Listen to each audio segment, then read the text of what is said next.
اجلاس میں محور امریکہ کی طرف سے یوکرین کو دی جانے والی نئی میزائل امداد کے بعد اگلے اقدامات کا جائزہ لینا ہے۔ ذرائع کے مطابق روسی صدر ولادیمیر پوٹن نے فوج کو ممکنہ طور پر یوکرین پر مکمل قبضے کی تیاری کا حکم دے دیا ہے۔ ماضی میں بھی ایسے حالات میں روس نے نیوکلیر ڈرل کی اور اپنی میزائل سسٹم کو متحرک کر دیا تھا۔ صورتحال اب یوکرین تک محدود نہیں بلکہ پورا یورپ روسی ریڈار پر آ چکا ہے۔ امریکہ نے خود میدان میں آنے کی بجائے نیٹو ممالک کو اسلحہ خریدنے اور یوکرین کو فراہم کرنے کی اجازت دے دی۔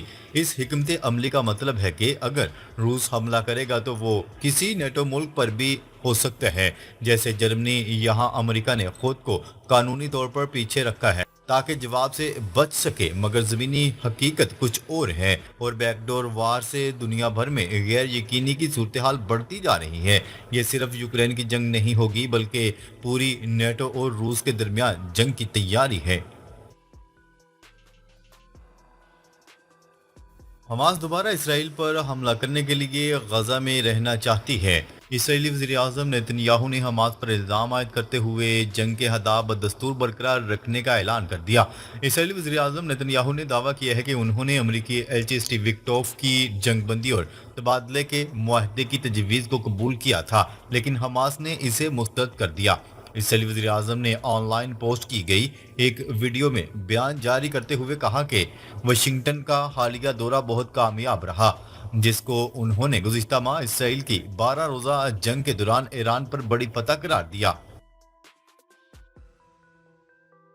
غزہ میں بچوں کی شہادتوں پر اسرائیل کے شہر تل ابیب میں مظاہرے۔ اسرائیل کی جانب سے غزہ میں بربریت کا سلسلہ 21 ماہ سے جاری ہے۔ اسرائیل کی ظلم و بربریت کے خلاف خود اسرائیل سے بھی آوازیں اٹھنا شروع ہو گئیں۔ تل ابیب میں سینکڑوں مظاہرین جمع ہوئے ہیں اور جنگ کے خاتمے کا مطالبہ کیا گیا۔ غیر ملکی ذرائع ابلاغ کی رپورٹ کے مطابق بین الاقوامی اور انسانی حقوق کی تنظیموں کی مسلسل مخالفت کے باوجود بھی اسرائیل غزہ پر بمباری کا سلسلہ جاری رکھے ہوئے ہے۔ اب تک 60,000 سے زائد افراد جام حق ہو چکے ہیں، جس میں زیادہ تر خواتین اور بچے ہیں۔ رپورٹ کے مطابق تل ابیب میں مظاہرین نے غزہ میں اسرائیلی حملوں میں شہید ہونے والے بچوں کو خاموشی سے خراج عقیدت پیش کیا اور جنگ کے خاتمے کے لیے جامع جنگ بندی کا مطالبہ کیا۔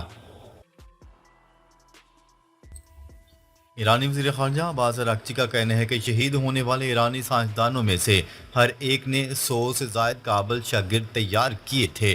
نیتن یاہو کو دکھائیں گے کہ وہ کس قابل ہیں۔ ایرانی وزیر خارجہ عباس اراغچی اسرائیلی وزیر اعظم کے ریمارکس پر رد عمل دیتے ہوئے کہا کہ نیتن یاہو نے تقریباً 2 سال قبل غزہ میں اپنی فتح کا اعلان کیا تھا، لیکن آخری نتیجہ یہ نکلا کہ نیتن یاہو کو جنگی جرائم کے وارنٹ گرفتاری کا سامنا کرنا پڑا اور حماس میں 2 لاکھ افراد بھرتی ہو گئے۔ ایرانی وزیر خارجہ عباس اراغچی نے ایکس پر لکھا کہ ایران کے معاملے میں نیتن یاہو نے یہ خواب دیکھا کہ وہ 40 سال سے زیادہ عرصے میں حاصل ہونے والی پرامن جوہری کامیابیوں کو مٹا دے گا۔ امریکی صدر نے ایک ہفتے میں غزہ معاہدے کی امید ظاہر کر دی۔ صحافیوں سے گفتگو میں صدر ڈونلڈ ٹرمپ کا کہنا تھا کہ اس ہفتے اسرائیل حماس جنگ بندی بات چیت درست سمت میں جانے کی امید ہے۔ امریکی صدر نے یوکرین کو پیٹریاٹ میزائل بھیجنے کا بھی اعلان کر دیا۔ یاد رہے کہ غزہ میں اسرائیل کے جارحانہ حملے جاری ہیں۔ گزشتہ 24 گھنٹوں میں غزہ کے ایک مصروف بازار اور پانی کی لائن میں کھڑے بچوں پر بمباری میں کم از کم 95 فلسطینی شہید ہو گئے۔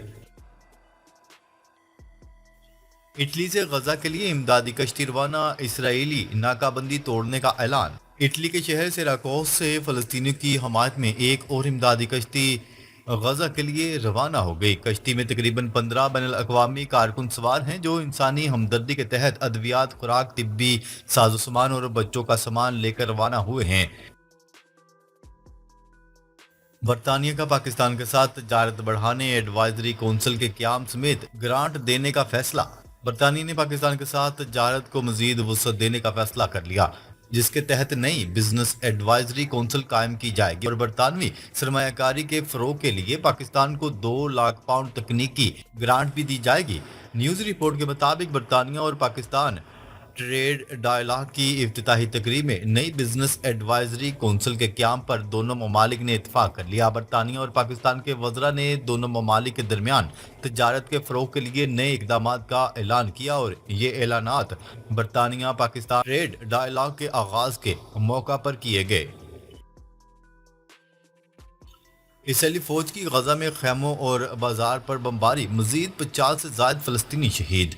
عرب میڈیا کی رپورٹ کے مطابق وسطی غزہ کے علاقے نصیرات میں صاف پانی لینے کے لیے جمع ہونے والے فلسطینیوں پر میزائل سے حملے میں 6 بچوں سمیت 8 افراد شہید اور کم از کم 17 زخمی ہو گئے۔ غیر ملکی خبرساں ایجنسی کی رپورٹ کے مطابق اسرائیلی فوج کا کہنا ہے کہ فضائیہ کی جانب سے اس علاقے میں فلسطینی تنظیم اسلامی جہاد کے ایک رکن کو نشانہ بنایا گیا تھا، تاہم کسی تکنیکی خرابی کی وجہ سے میزائل اپنے ہدف سے دور گرا۔